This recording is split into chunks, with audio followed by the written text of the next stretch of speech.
Bonjour, dans cette vidéo, je vais vous montrer comment configurer votre Huawei MateBook D16.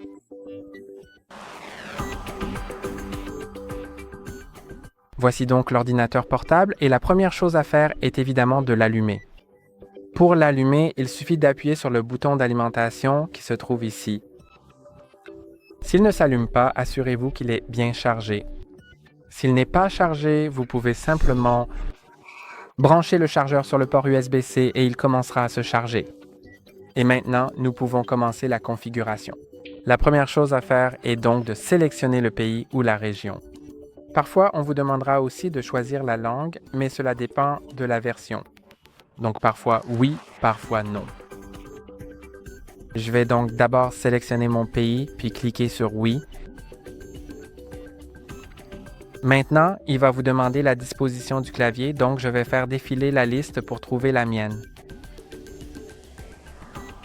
Ensuite, cliquez dessus et cliquez sur « Oui ». Ensuite, il peut vous demander si vous souhaitez ajouter une seconde disposition de clavier. Moi, je ne veux pas, donc je vais cliquer sur « Ignorer », mais si vous en avez besoin, cliquez sur « Ajouter une disposition ».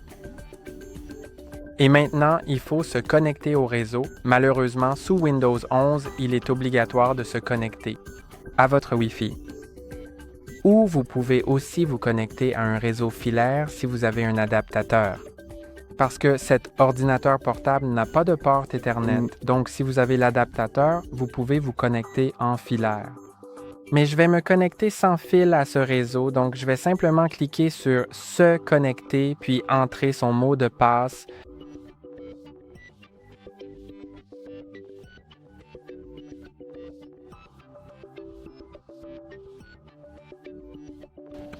Puis appuyer sur « Entrée » et il se connectera. Maintenant, nous pouvons cliquer sur « Suivant ».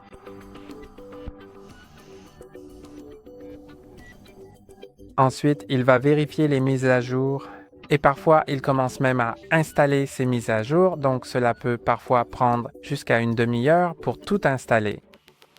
Mais lorsqu'il les installe réellement, vous n'avez rien à faire, il suffit d'attendre qu'il termine car il reviendra simplement à la configuration une fois que ce sera fini.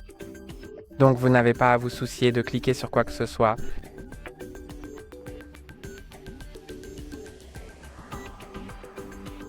Vous pouvez voir que les mises à jour sont bien en train de s'installer. Je dois donc simplement attendre qu'elles soient terminées et je vous retrouve une fois que ce sera fait.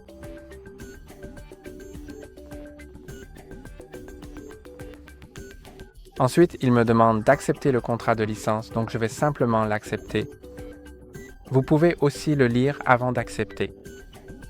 Ensuite, vous pouvez renommer votre appareil, mais je vais passer cette étape pour l'instant, car si je le fais, cela va redémarrer l'appareil, donc je ne veux pas le faire maintenant. Vous pouvez le faire plus tard ou simplement garder le nom par défaut.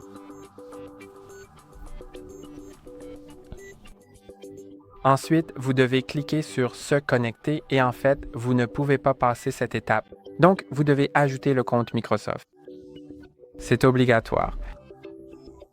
Et si vous n'en avez pas, vous pouvez cliquer sur « Créer un compte ». Mais en fait, j'en ai un. Donc, je vais simplement me connecter rapidement.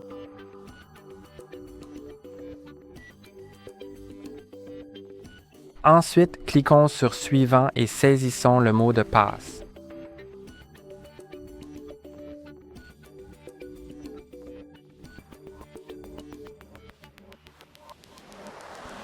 Puis cliquez simplement sur « Se connecter » et cela vous connectera directement. Maintenant, si vous avez une sauvegarde sur votre compte, vous pouvez cliquer sur « Continuer » et cela restaurera la sauvegarde. Mais je vais cliquer sur « Plus d'options ». Ensuite, vous pouvez sélectionner une autre sauvegarde provenant d'un appareil différent ou cliquer sur « Configurer comme nouveau PC », ce que je vais faire. Parce que je ne veux pas restaurer de sauvegarde, donc je vais cliquer à nouveau sur « Configurer comme nouveau PC ». Et ensuite, si vous voulez configurer l'empreinte digitale, cliquez sur « Oui, configurer ». Sinon, cliquez sur « Ignorer ». Pour l'instant, je vais la configurer, donc je vais cliquer sur « Oui ». Ensuite, je dois toucher le capteur d'empreinte digitale qui se trouve juste ici sur le bouton d'alimentation. Il suffit donc de poser votre doigt dessus, de le retirer et de répéter l'opération plusieurs fois, simplement tapoter et soulever. Assurez-vous de bouger légèrement votre doigt entre chaque scan afin que toute la surface de votre doigt soit scannée.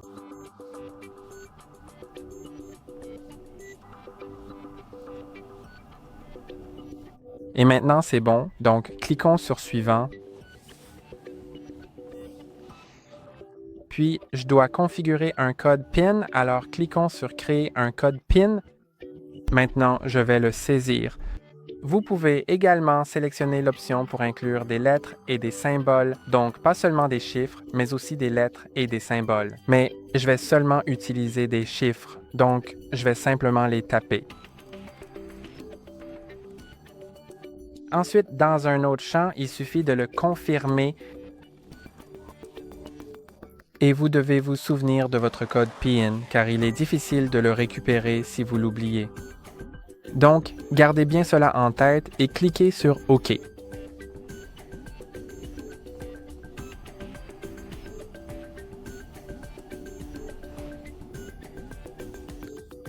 Et maintenant, vous pouvez sélectionner les services que vous souhaitez accepter ou non. Je vais désactiver la localisation, la définition de mon appareil, les données de diagnostic, la saisie manuscrite et la frappe, ainsi que les expériences personnalisées. Mais vous pouvez choisir oui si vous les souhaitez, donc c'est à vous de décider.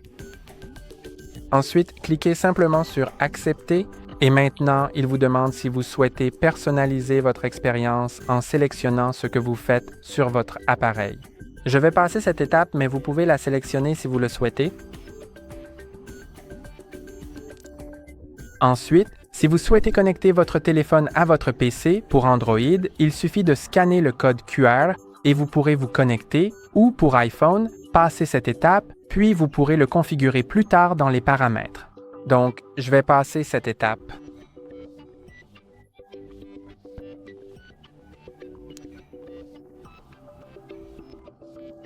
Maintenant, si vous souhaitez sauvegarder les photos de votre téléphone, je vais passer cette étape. Ensuite, si vous voulez avoir accès à vos données de navigation récentes, je vais cliquer sur « Pas maintenant » pour ne pas transférer les données de mes anciens appareils. Ensuite, si vous voulez un essai gratuit de Microsoft 365 Famille, en fait, ce n'est pas mon cas. Parce qu'après l'essai, qui dure 1 mois, il faudra payer 130 $ par an, donc ça ne m'intéresse pas vraiment. Ensuite, si je veux Microsoft 365 Basic, qui coûte 2 $ par mois, je ne le veux pas non plus, donc je vais refuser. Ensuite, je vais cliquer sur Suivant pour utiliser Microsoft 365 gratuitement, ce qui correspond à certains services qui sont simplement gratuits.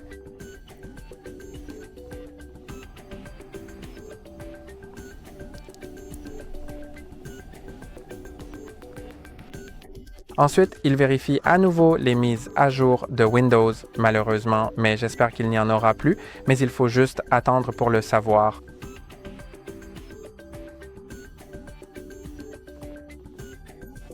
Et en fait, il est en train d'installer les mises à jour, donc je dois juste patienter. Cela peut prendre jusqu'à 15 ou 20 minutes selon votre connexion, voire plus. Aussi, cela ne dépend pas seulement de la connexion, mais aussi du type de mises à jour qui sont en cours d'installation.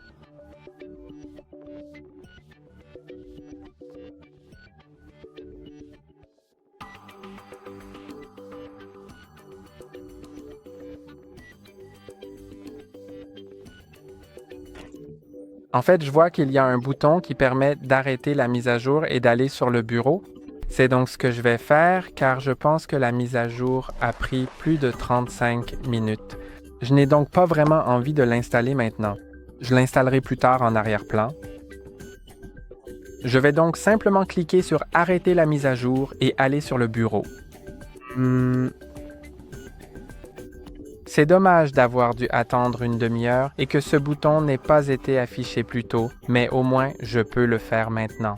Je vais donc simplement attendre que ça démarre sur le bureau et ce sera terminé.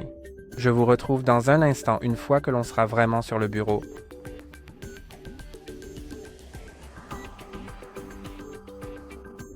Et enfin, c'est terminé après tout ça.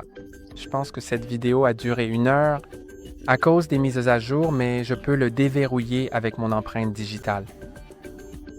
Ensuite, je vais devoir attendre encore environ 2 minutes. le temps que mon compte soit prêt et après cela, ce sera complètement terminé.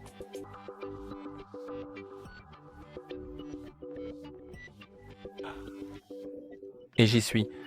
C'est donc configuré et comme j'ai sauté les mises à jour, j'irai dans les paramètres plus tard pour les installer. Mais l'installation est terminée. C'est tout pour aujourd'hui. N'oubliez pas de liker et de vous abonner à la prochaine fois.